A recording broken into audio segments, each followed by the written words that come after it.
Well, hello everyone, and welcome to Fair Life. Whew, sorry for a little delay there. Had a little firewall issue, but I took care of it, and everything is good. And I think we're streaming fine on both platforms, Facebook and YouTube. So let me know if there are any problems. But hello, Kevin and Katsarita and Gwendolyn and Damaris and Greg and Drew and David and Sarit and Kathy and Janine. Hey, so great to see you. Wow. Okay. So I've had an interesting weekend, to say the least. I just came back from Scarborough Renaissance Fair, and always it's been a while since I've been there, so that was definitely an adventure. I think I was thinking back, and the last time I had been there was about 2010, so it's been over a decade, and yeah, it's changed a bit. Oh my gosh, they have so many stages there, it's almost ridiculous. It is very much a performer slash music heavy fair, which of course I'm okay with. Not going to complain there. Not going to complain at all. Yes. Okay, good. Both places, that's good. And okay, looks and sounds good on Facebook. Excellent. Ah, nice. Excellent.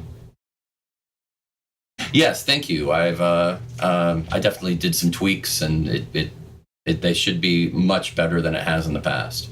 YouTube should look a little better too, although it may not be as obvious. But Facebook definitely. I think I figured it out. So here's hoping. Yeah. Excellent. Good to hear that it looks sharper. So yes. I know. It does kind of put that song in your head. I mean, that they kind of Scarborough Fair, it kind of has that advantage over almost every other fair in the country of just being a great association for the name. And occasionally I will still run into people at fair who are not familiar with the song Scarborough Fair. I know. Boggles my mind too. But it happens. Some people, they just never really heard Simon and Garfunkel, and it just fell through the cracks. They did not get to hear that song ever. So crazy but true. But for a lot of us, yes, it's an easy association, and I know they've worked it to their advantage over the years. But hey, more power to them. Definitely. Okay, good. YouTube also looks sharp. Today, it should look better than it ever has before. That's essentially what I'm doing. Yeah. So, yay! Woo! And great. Yeah, I know. Like never having heard Wild Rover. Yes. I still run into people who haven't heard Wild Rover sometimes, and usually when I ask them from the stage after having played it, they'll admit that this is the first time they've ever been to a fair, and that's the only reason they haven't heard it. Otherwise, no. Oh, well, I mean, Janine, about Simon and Garfunkel leaving out most of the verses. I mean, there are a ton of verses, so you really, nobody does them all. It would be crazy. I mean, that would be like a 20-minute song, I think, if you did them all. So yeah, everybody picks and chooses their favorite verses pretty much. So yeah, that's I don't really hold that against them, to be honest. And they did add their own arrangement with the canticle that they put as a part of that. So that, I'll give them credit. Yeah, Damaris, bite me. That's an inside joke for all of you, because no, that's not a real song. Well, yeah, and Katsuri, that you're not wrong. Would be like doing all the verses of Lily the Pink, because there are so many, and there's a lot of songs like that, especially Ren Fair songs, where in the folk tradition, a lot of different versions, a lot of different verses have cropped up over the decades or centuries. That you have a lot of options, and one version will get popular at one time or another, and then a lot of groups will just emulate that, and that becomes the de facto version. but then somebody else will be like, well, I don't want to be like them, and they'll do their own version. And that's what I try to do. I just go through and pick my favorite verses. That's what I did for Lily the Pink, and just went with those. Tried to frame a good story, a good song, but also stuff that I would enjoy playing. I mean, that's kind of thing how you have to do it. Right. Yeah. I mean, you get all of these different arrangements, and it should be that way. It definitely should be that way. But yeah, anyway, so yeah, Scarborough had a great weekend. I had 3 stage shows, sort of technically 3 pub shows, but 2 of them were at the King's Pub stage, and it was essentially a pub show. The other one at the White Horse Tavern, and it doesn't really feel like a pub. I mean, it's very, it's next to a bunch of trees, kind of away from everything, and a little nook behind a pub, essentially, from the main path. And you feel just a lot of trees and foliage around you, a beautiful breeze, and it really feels like you're away from the fair, and I really love it there. I was talking to Vince Conway, the hammered dulcimer player, and he said that's one of his favorite stages out there at Faire. He really likes it because it just has that relaxed feeling of nature there. And I see what he means. I ended up doing a bit more on the recorder and playing just some lovely tunes there because the atmosphere kind of warranted it. So you kind of just wing it that way. And I ended up doing a bit of the history of the recorder bit that I do. And I didn't know it on Sunday, but the fair owners and the entertainment director saw my show. I've got told that afterwards, and said they really liked it. They liked the history of the recorder bit, and it really worked well. And so yeah, very good feedback. Yeah, I think it's a pretty cool time. And the pub shows, apparently he saw those too, and the entertainment director at least, and said that those went really well. So yeah, he's already talked to me about coming back next year. So maybe for 2 weekends that time, the 2 weekends after Sherwood, and we'll see how New Jersey goes, because next week I'm leaving for New Jersey, so we'll see how that goes, and it might end up being Sherwood, a couple of weekends at Scarby, and then New Jersey next year, just straight shot, and we'll see. That's going to be interesting. Right? It kind of is. It's a lovely little stage, but it still kind of feels, it's covered and it's relaxed. It doesn't have a lot of seating, but it does have some, and people can certainly hang farther back and sit down if you do have a lot of people. But it's a very intimate venue, and I like that. I mean, big shows are great, but that one, I think the fact that they have stages like that, I love, because there are some fairs that have started to get away from smaller stages and just not have them, and I really think that's a mistake. I really do. But no, it's just it's a lovely fair. I really think they've done a lot of good things in the last decade. A lot more stages, and it's still, the crowds were pretty big. I will say that Saturday, a huge crowd, definitely. So yeah, I really have no complaints over the weekend. Saturday, I spent a lot of the day trying to figure out where I could busk and play in the lanes between my shows. I didn't get to do it too much because, scouting expedition kind of thing. But I did find a couple of places and tried it on Sunday or Saturday evening. And then Sunday, I did it throughout the day, and it worked really well. So very optimistic for next year. Looking forward to seeing if we can make that happen. So a good time. And if you haven't been to Scarborough, I do recommend it. I will say that it's a nice fair. They've really come a long way. I mean, they've been around for a long time, but sometimes fairs can get too big in a way, and I think they've kind of managed to avoid that for the most part. A lot of the changes have been good ones, so I'm very happy to see that. Yeah, I did get to see Zilch, the storyteller, and he is very funny. Honestly, his brand of storytelling is more like stand-up comedy.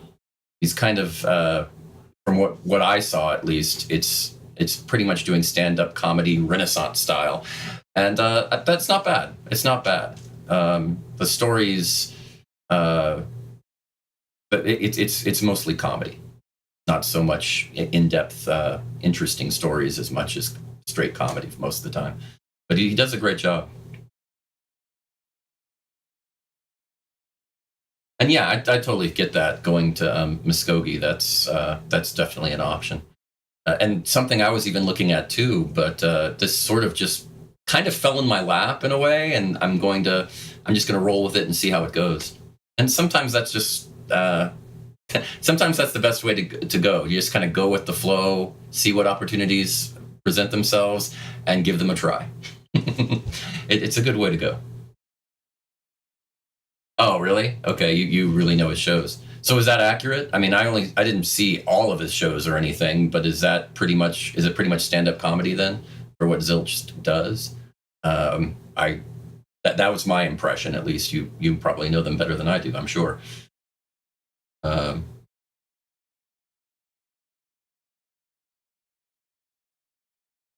oh, Drew, have you not been to Scarby in a while?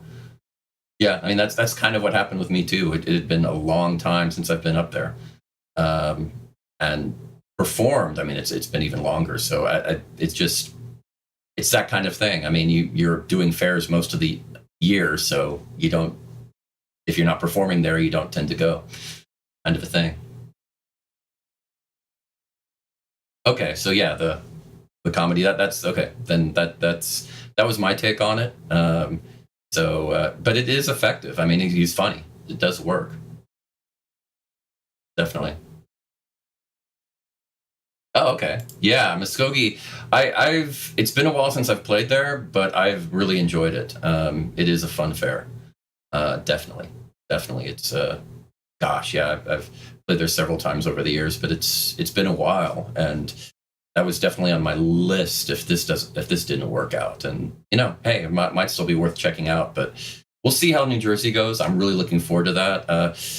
The entertainment director at Scarborough, you may know him as Shakespeare. If you've seen Life's Affair and the Shakespeare review stuff I did, that's him. He he said he thought I would do very well at New Jersey. That my show would work well there. He's performed there before, so yeah, I think I'm very optimistic. I'm very optimistic. Oh, Drew, I mean, something to look into. It's at least pretty close to where you are, so maybe a guest weekend or something to check out. Yeah, yeah. Actually, I'm trying to think if they have a. I'm sure they have magic of some kind there, but I don't remember anything, so there might be some openings there worth checking. But yeah, always good, always good. Well, okay. I guess that was really looking forward to Jersey. Had fun at Scarborough. All good. I don't know if some of you happen to notice in the news over the last few days that there's a little news about the Mona Lisa. Little Leonardo da Vinci fun. Let's jump in and there you go. The Mona Lisa.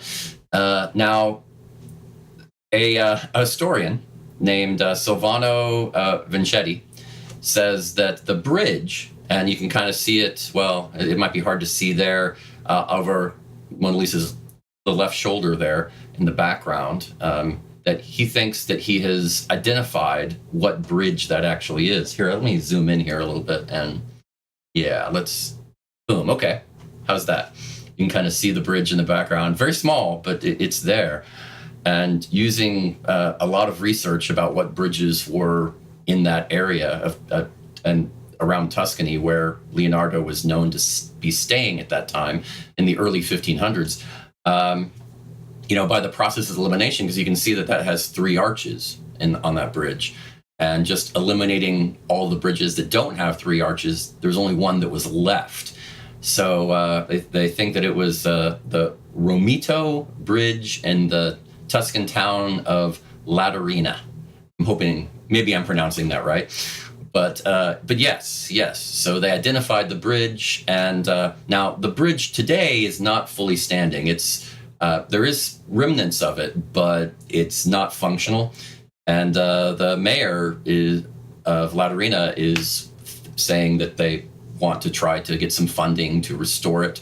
And hey, that's I get that. I mean, this is sort of the most famous painting in the world, arguably, but I think it probably is.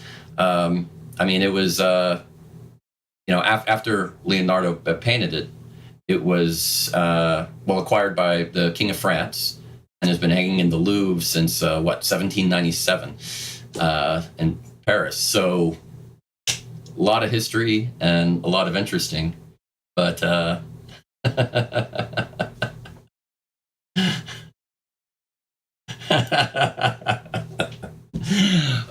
my gosh, a little Zoolander humor there. I get it. But no, it is. I just found it interesting because it was some interesting research anyway that Silvano did to try to find out what bridge it was. I mean, it involved flying drones over over the terrain to try to match the terrain and the river as well as the bridges itself, and the evidence seems pretty conclusive. So, and there were other towns who claimed that their bridge was the actual bridge from the Mona Lisa. So this might put that debate to rest, at least for the most part. We'll see if it does. But anyway, I just thought some good, interesting Renaissance news, something to check out, something fun. So, but anyway, let's talk about, before it gets too late, let's talk about the fairs coming up, because again, in May, there are a lot. Yeah, I think we still have 15 fairs, and a lot of them are different than last week. So yeah, never a dull moment. You get, all around the country now. It's generally nice weather time now. I mean, once you get past April, you can think that it's probably not going to snow at least as much up north. So that's where we are. Let's check it out and jump in and let's make it pet friendly with the laser pointer and jump right in. Okay, here we go. Woohoo!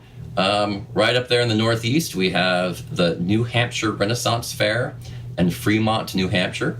This is the first out of 2 weekends. And then going down to New York, we have the Hudson Valley Pirate Festival in New Paltz, New York, just 1 weekend. Yeah, and I'm kind of surprised how many pirate festivals there are in New York. Kind of interesting to me. I mean, you don't get that many in other parts of the country. It just, maybe in Florida, but that's about it. I mean, you don't really, you get a few, but there's a lot in New York. Just an observation. Jumping down to Virginia, the Virginia Renaissance Festival is starting up in Spotsylvania, Virginia, the first out of 5 weekends. And then going down to Georgia, the Georgia Renaissance Festival is still going on in Fairburn, Georgia, just south of Atlanta. It's the 4th weekend out of 7, and this is Pirate Invasion Weekend. Coincidentally, more pirates. Then going over to the Tennessee Renaissance Festival in Arlington, Tennessee. This is the 2nd out of 4 weekends. The theme is going to be fantasy and folklore. So always good. Then going up to Indiana, we have the Southern Indiana Renaissance Fair in Charleston, Indiana. That's the first out of 2 weekends, and it's fantasy weekend. Going up to Michigan, we have the Royal Stag Renaissance Fair in Marshall, Michigan, just 1 weekend. So then going over to Iowa, we have the Travelers Renaissance Village in Greenfield, Iowa, just 1 weekend as well. And then just a short jump over to Nebraska, we have the Renaissance Festival of Nebraska, and it is in a unfortunately pronounced Papillon, Nebraska. Not the French pronunciation, unfortunately, but Papillon. But hey, it's America. What are you going to do? Going down to Oklahoma, We have the Oklahoma Renaissance Festival in Muskogee that we just talked about, and this is going to be weekend 3 out of 6, Castilian weekend, and yeah, that's always a good one. So something to check out. And of course, where I just came from, the Scarborough Renaissance Festival in Waxahachie is still going on with the 6th weekend out of 8. And Celtic Weekend was last weekend when I was there, but this one coming up is the Chocolate Sensations event. So that should be, that's going to be interesting, assuming you like chocolate. And if you don't, I'm so sorry. Then going down to Southeast Texas and the Southeast Texas Renaissance Fair in Beaumont, Texas, first out of 3 weekends. And, oh, didn't I say Waxahachie? That's what I thought that's how I pronounced it. Well, pardon me for rushing it. I'm trying to get through this, okay? So, blah. Okay. Now, jumping over to Utah, we have the Utah Renaissance Festival and Fantasy Fair in Marriott Slaterville, Utah. This is the first out of 3 weekends, and it's going to be Ferry Weekend. Going up to Washington State, we have the Two Rivers Medieval Fair in Kashmir, Washington, only 1 weekend. And going down to California, we have the original Renaissance Pleasure Fair in Irwindale, California. This is the 5th weekend out of 6. So that's going to be only a couple of weekends left there. And there you have the fairs for this weekend. Wax. Oh, walks. Sorry. It's not wax, it's Waxahachie. Okay. And I know, right? You'd think it would be a pirate festival. You'd totally think that would be a pirate festival there. But nope. New York loves pirates, apparently. I don't know what it's about. Just something that happens. But anyway, there we go. Woohoo! All right. Okay, and it's still 7:27, so we're not doing bad. Well, I'm just really happy that last weekend I managed to enjoy Scarborough, and I wasn't sick because, of course, the last weekend of Sherwood wasn't feeling very well and got pretty sick on that last Sunday. And but luckily at Scarborough, some of the people from Sherwood, some of the cast members came up and saw a couple of my shows and hung out and got to talk to them, which was great because the saddest part for me about being sick on Sunday was I didn't get to say goodbye to everyone at the end of Sherwood, because normally at the end of the day, that's what you do. And I didn't get a chance to do that because I was, sick as a dog in my car. But yeah, it was, I was really happy that I got to say goodbye to some people. So that was nice. That was really good. Thanks, Damaris. I appreciate that support on pronunciation. Really, thank you. It means a lot. But anyway, let's go ahead and do a quick 7 reasons, just because I didn't do one last week and I feel bad about that. So yeah, 7 reasons. Let's see, 7 reasons. Okay, 7 reasons you should avoid being sick at Faire. Yes, definitely. 7 reasons. Number 7, vomit does not go with wind instruments. Trust me on this. I know what I'm talking about after that last Sunday. I really do. Not fun. Not a fun experience. Number 6, walking and being sick. Not a good thing. I mean, they don't go together, because when you're not feeling well, whether it's a stomach thing like I had or fever or anything, it zaps your energy, and it's just, there's a lot of walking at Faire. Not good. So definitely not something you want to do. Number 5, all of that tasty Faire food. You don't want any of that when you're not feeling well. No. You don't get hungry when you're sick. So yeah, all that goes to waste. And Faire food is one of the reasons you go to Faire. It really is. Because it's like why you go to a state fair or something. I mean, those specialty foods you don't usually get elsewhere. Number 4, sensitive to light and noise. When you're not feeling well, I mean, those loud booms and the bagpipes and the drums and the and the bright light from the sun shining in your eyes. It's actually a lot more overwhelming than it would be if you're not sick. So yeah, definitely notice that. Number three, Faire is about freedom. And, when you're not feeling well, you don't want to move around. You don't want to, yeah, it's just, you feel stuck. And that just ruins a lot of the reason you want to do Faire. And number two, you don't want to get your friends sick. Because, you don't normally go to Faire alone, so you don't want to hang out with them and, get them sick too and have a bad memory of Faire. That's not good. And number one, Faire is an adventure. And if you're not feeling well, you just bust that balloon, that bubble of adventure that just makes Faire so awesome. So that's my 7 reasons. There you go. And I do eat Faire. When I went to Scarpy, what did I eat? Faire food. Thank you very much.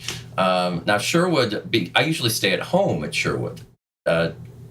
Each night I drive back home because it's a local fair for me. So I bring food to that. But other fairs like Louisiana Fair and Scarby and all these others, no, I usually eat the Faire food. So there you go. Now you know.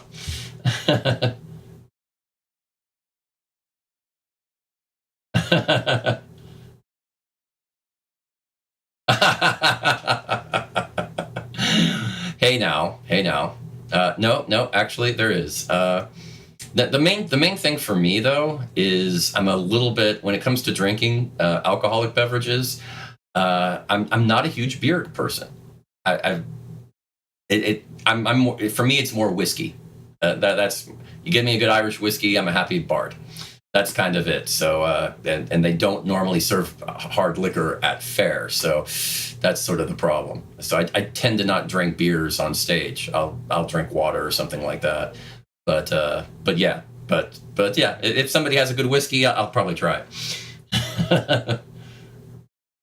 Oh yeah, and that's the thing. Every fair kind of has their, oh, this is the best food at this fair kind of reputation. It's, there's always good fairs try to have variety. It's not always the best food here, the best food there, but they try to have a good range. But out of that, there's usually a few places that are just like, oh, that's good food. And you try to usually go there if you know what you're doing, if you've been there. So yeah, definitely. And I did ask around to the other performers and said, okay, Scarby, where should I go? Where's the good food? And I got the inside track there, so we were good. Oh wow. Oh yeah, that's always risky. Yeah.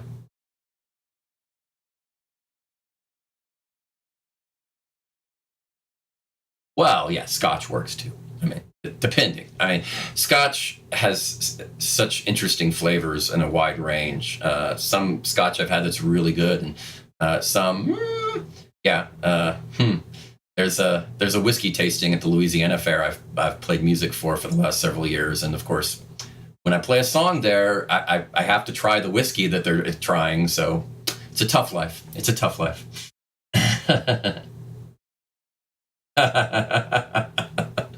Excellent. Yeah, I don't drink coffee. I've never had coffee. It was one of those things I avoided growing up, and you get to a point where it's just like, why do it? Yeah, it just I got a bad association with coffee at a young age, so I just never did it. So I just do not drink coffee, which honestly has saved me a lot of money over the years because Starbucks is expensive. Yeah, Tullamore Dew is good, definitely. Yep, there you go. Okay, yes. Always a good one. Okay, well now you're just showing off that you like the really good stuff, but that's fair, Lisa. Very good. Well, it's 7:34, so I should go ahead and call it here, but I just wanted to say, let you know I had a great weekend. I hope you all did too. And definitely looking forward to next weekend. I'll be heading out and starting on the road to go to the New Jersey Fair. And I'll be on the road on Monday, so I'm not sure if I'll be able to do a show on Monday or not. If I can do it, you'll know earlier in the day. You'll know ahead of time. But it's going to be an interesting. We'll see. We'll see. I'll try to make it happen. It might be limited to. I might only be able to do it on Facebook or something, but we'll see. We'll see. So have a wondrous week, and just keep thinking Fair Life, because if you do and you have a positive outlook, it's always going to be a fair life. So take care, and I'll see you soon.